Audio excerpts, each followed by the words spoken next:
चलो, तो आज जो हम पढ़ेंगे वो क्या है, क्वेश्चन नंबर 15 है। और क्वेश्चन नंबर जो 15 है वो क्या है, सबसे पहले क्वेश्चन को समझो।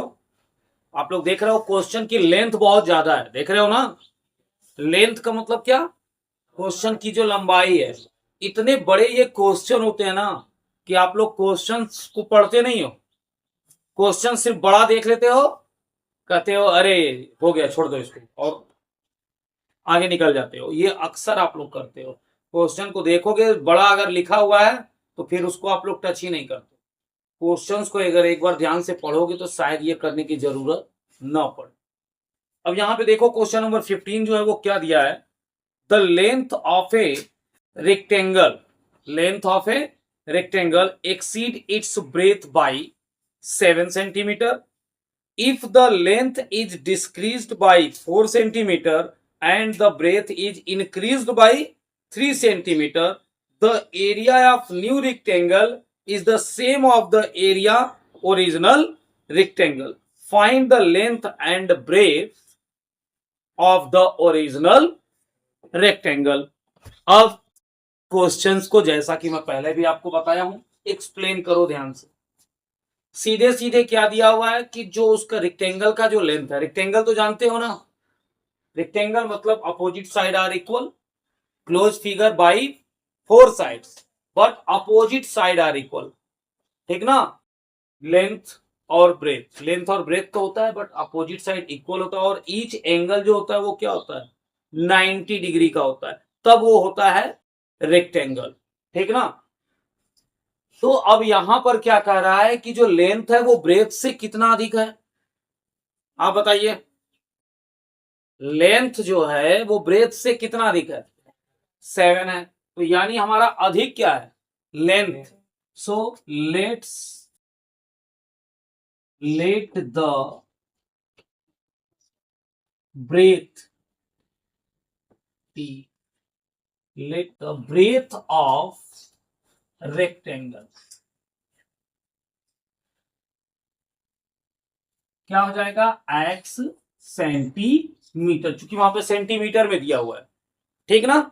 अगर हमारा ब्रेथ जो है वो x है तो देन क्या लेंथ कितना हो जाएगा बेटा, देन लेंथ, लेंथ इक्वल हो जाएगा x प्लस 7, यस या नो, हो जाएगा ना।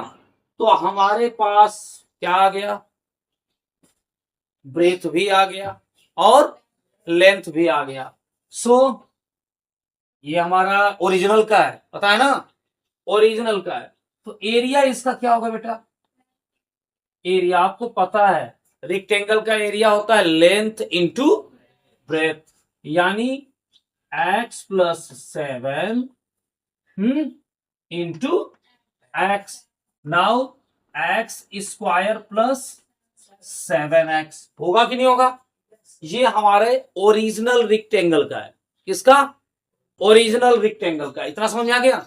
अब ये ओरिजिनल रेक्टेंगल का एरिया तो आ गया, अब हमें चाहिए डायमेंशन ऑफ न्यू रेक्टेंगल का। तो न्यू में क्या हुआ है ध्यान देना, अगेन, अब अगेन लेंथ ऑफ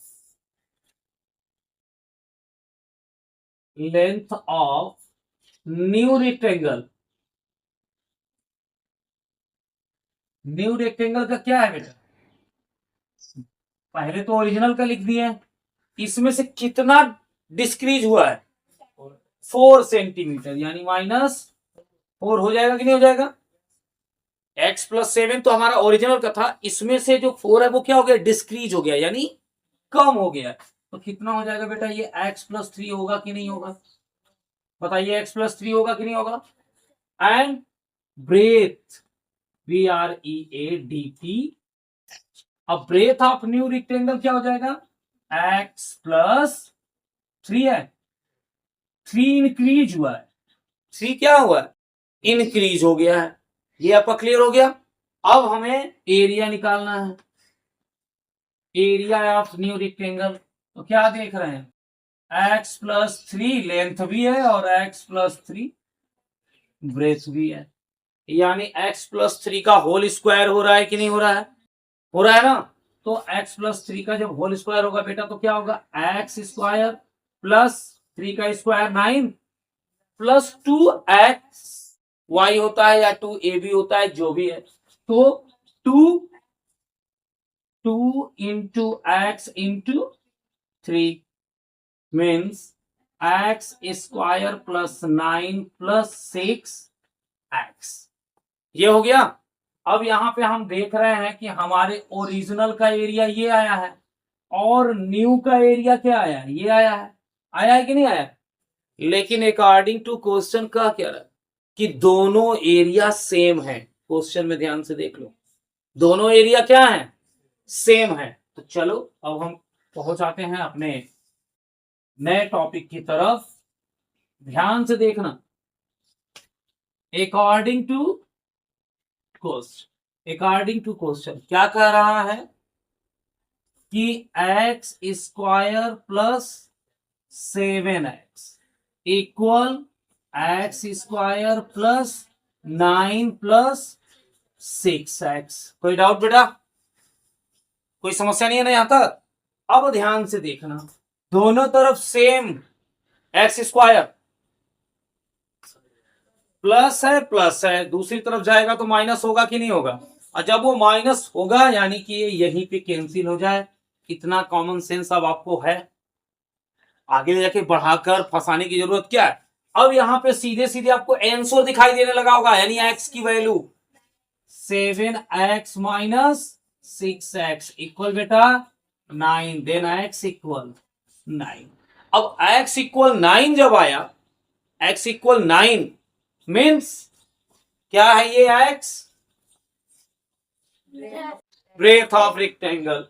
तो नाउ ब्रेथ आ गया, ओरिजिनल चाहिए था ना ब्रेथ और लेंथ, तो हमारा आ गया breadth, B for breadth. Breadth आया 9 सेंटीमीटर, तो लेंथ क्या आएगा बेटा, लेंथ आएगा 9 प्लस 7 यानी 16 सेंटीमीटर है। सेंटीमीटर यही पूछा है कि एरिया भी पूछा है क्वेश्चन में। देखो ओनली हमसे लेंथ और ब्रेथ ही पूछा है ना, यस लेंथ और ब्रेथ। आई होप क्लियर हो गया। अब इसको अच्छे तरीके से देख लो, एक एक स्टेप को समझ लो और उसके बाद ही आगे बढ़ना। देखना कौन सा पहले है क्या बाद में। ओके हाँ, अब यहां पे जो क्वेश्चन नंबर 16 है, 15 के बाद क्वेश्चन नंबर 16, ये भी उसी तरह का क्वेश्चन है, लेकिन इसकी लेंथ जो है वो थोड़ी सी उससे कम है। क्या दिया है, the width of a rectangle is 2/3 its length.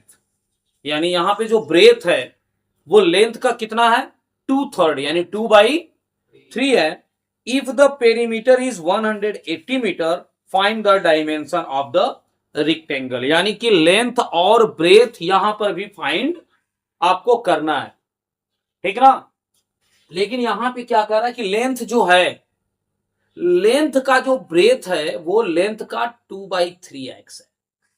यानी हम मानेंगे लेट द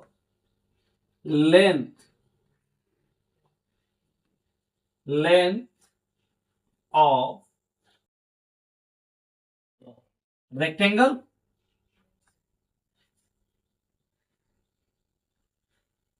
x मीटर। यहां पे देखो मीटर में मानेंगे, मीटर लिख लेना, नहीं तो कहोगे एक्स यम है, एक्स मीटर, क्योंकि यहां पे पेरीमीटर किस में दिया हुआ है, मीटर में दिया हुआ है। अब लेंथ तो हमने रेक्टेंगल का मान लिया क्या, एक्स मीटर। देन ब्रेथ क्या होगा बेटा, तो ब्रेथ हो जाएगा एक्स का ही ना 2/3 है, x into 2/3 means 2x/3। Yes या नो, आप बताइए। ये हमको मिल गया, लेंथ और ब्रेथ मिल गया। एंड गिवन है, गिवन क्या दिया हुआ है, गिवन है पेरीमीटर।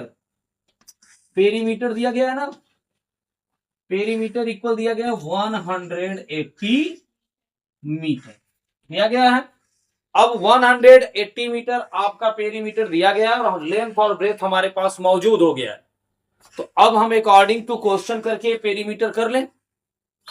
तो अकॉर्डिंग टू क्वेश्चन क्या दिया है, पेरीमीटर का फार्मूला क्या होता है बेटा, 2 ब्रैकेट में L प्लस बी, यानी 2 ब्रैकेट में L हमारा कितना है बेटा x, एंड ब्रेथ है हमारा 2x अपान 3। ये कह रहे हैं हमारा पेरीमीटर है, ये हमारा पेरीमीटर है, लेकिन क्वेश्चन कह रहा है नहीं, पेरीमीटर कितना है 180 है। आपका इक्वेशन सामने आ गया। अब इसी को जो सही तरीके से सॉल्व कर लेगा उसका आंसर आ जाएगा। तो चलिए हम सॉल्व करने चलते हैं। 2 से x को करेंगे, क्या होगा बेटा 2x होगा, प्लस 2 2 जा 4x अपान 3, मल्टीप्लाई न्यूमरेटर का न्यूमरेटर में होगा, ये नहीं कि 2 और 3 दोनों में होगा। ओके 180। इस लाइन तक आप सबका क्लियर हो गया। 3 से करेंगे तो क्या हो जाएगा बेटा 6x प्लस 4x अपान 3 इक्वल 180। यहीं से आंसर दिखाई दे रहा है, बिना सॉल्व किए यहीं से आंसर दिखाई दे रहा है, ठीक। लेकिन आप लोग, फिर भी मैं आप लोग को बता दूं, मुझे यहीं से दिखाई दिया 50, यानी कि 54, 50 बोल दिया हूं, 50 नहीं है 54 है, ठीक ना। देखो 6 और 4 10x, 6 और 4 10 अपान 3। अब क्यों टाइम पास करें, 3 यहां पे डिवाइड कर रहा है, सीधे ले जाए उधर मल्टीप्लाई कर दे, 18 3 54। अब आपको दिखाई दे दिया होगा आंसर, ठीक। सो x इक्वल 540 अपान 10, 0 से 0 कैंसिल, 54 मीटर। अब आप मुझे बताओ x क्या है, x है क्या लेंथ, x क्या है लेंथ है। सो l इक्वल तो हमारा आ गया 54, देन b इक्वल क्या आएगा 54 इंटू 2/3, 3 से कैंसिल करो, 3 1 जा 3, 3 8 जा 24, यानी 18 2 जा 36, 54 मीटर एंड 36 मीटर। कोई डाउट्स हो तो क्लियर कर लो, कहीं पर भी डाउट्स हो तो क्लियर करो। एनीवन, किसी को कुछ पूछना है इधर से, सुहाना बोला एक बार देख लो बेटा, कहां से क्या आपको करना है देख लो ध्यान से, ये उससे बहुत इजी था।